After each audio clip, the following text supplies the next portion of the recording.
Température. Saturation.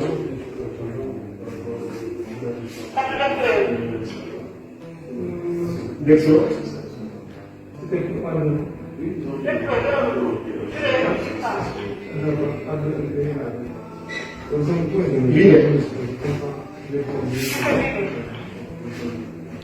Ah,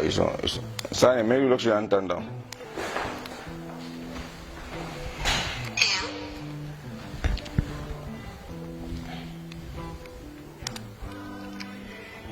Mais lui, l'oxygène en attendant.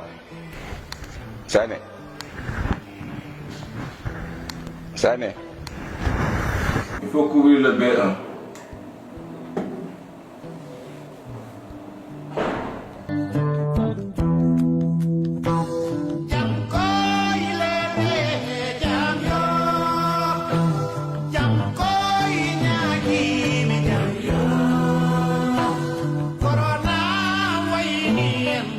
waaw maa ngi doog a pare kenn kii koo xamante ne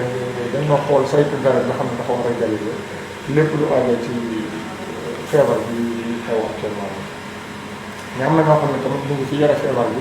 dañ daan dialyser donc fii dañuy intervenir di leen dialyser ñuy jël am rek mooy yore na feebar bi da doon dialyser léegi machine bi pare na dama koy testé pour jëlaat keneen non feebar bi moo ko laaj parce que feebar bi day laal lépp quoi. mais am na ñoo xam ne nag dañoo amoon feebar bi dañoo amoon insuffisance rénale chronique ci ñuy jël après daa amoon insuffisance rénale chronique léegi mu feebar donc comme muy continuer ay dialyse loolu war a ñëw après.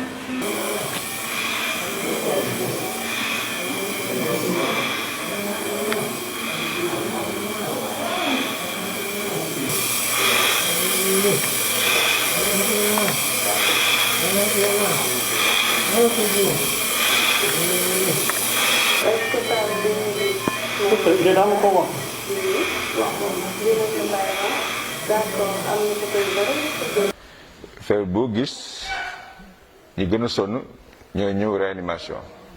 donc boo gisee am nañ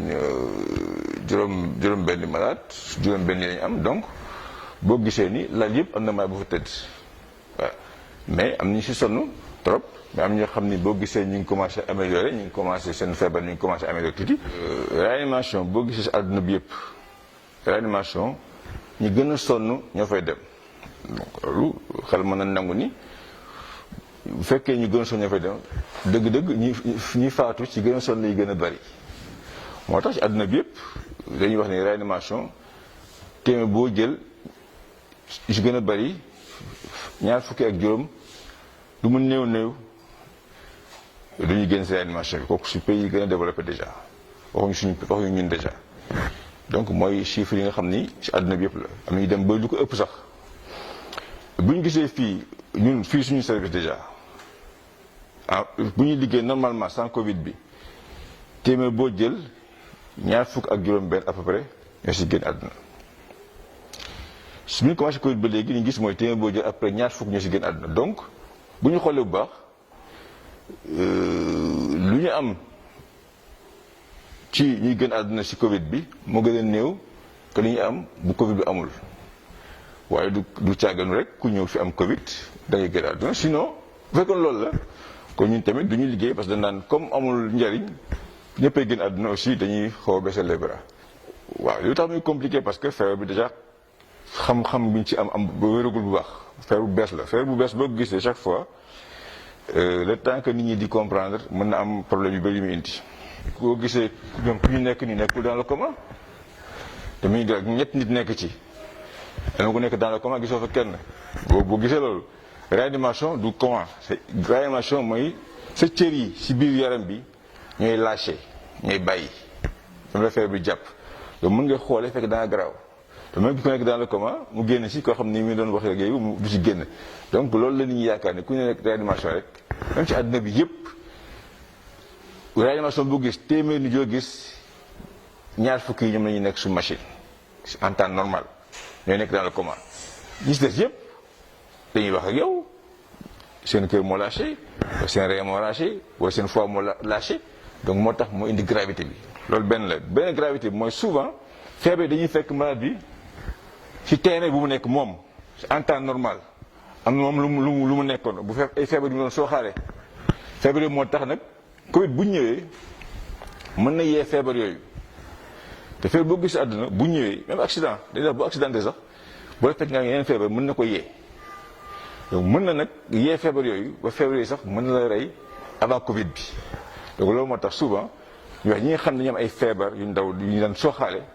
ñu jël ay garab yu bëri ñu def ndànk parce que su bés bu ñoom feebar bu leen dal mooy gën a gaaw que ñeneen ñi.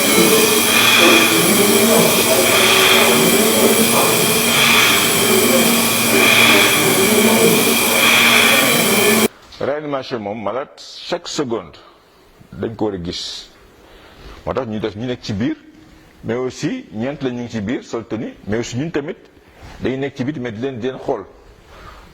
parce que pour suñu jaaxle yu ñu mën a dugg fekk leen mais réanimation mënoo bàyyi malade bi c'est une surveillance continue da nga war a gis malade bi tout le temps noyyam nan la mel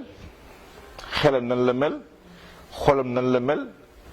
réewam nan la mel tout le temps lépp da nga ko war a xam en continu loolu mooy définition réanimation donc loolu moo tax ñu am ay appareils yuy surveiller loolu ba pare nag appareil du doy il faut que nit ñi di gis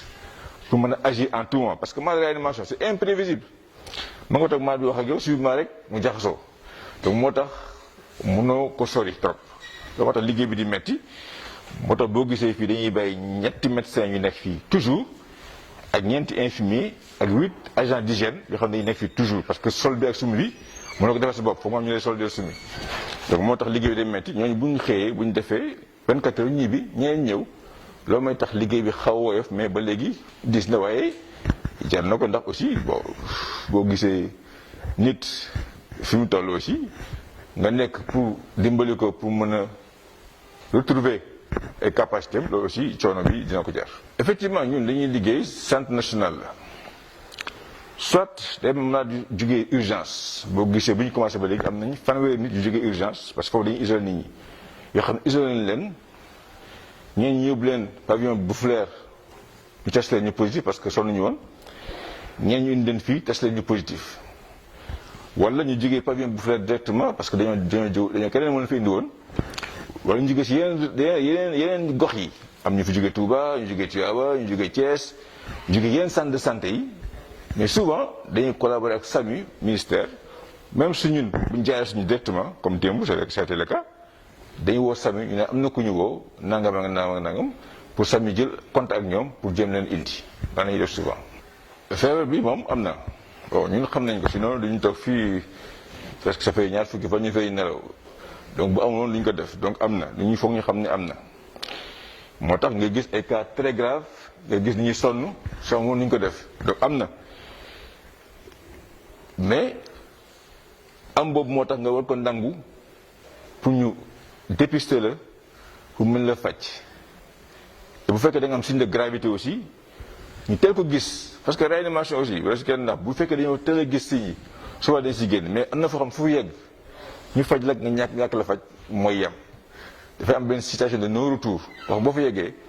amul foo dem ci àdduna bi boo mën ci génn vraiment loolu ma xaw a gaaw ci réanimation donc nga dem fa teel moo gën waaw parce que fu mu yegg moom amul kenn ko si mën donc am na foo nit ñi xam ko ñu leen di ñaax aussi ñu jël ay mesures de prévention. oui tur bi bon ñu ngi fi tous les jours parce que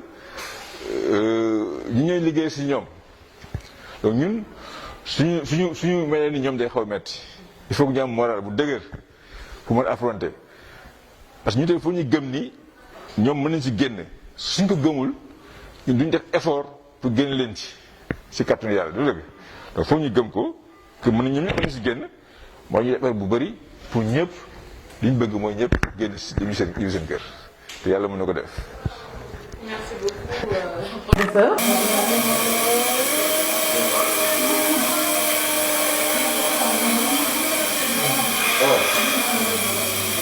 Alors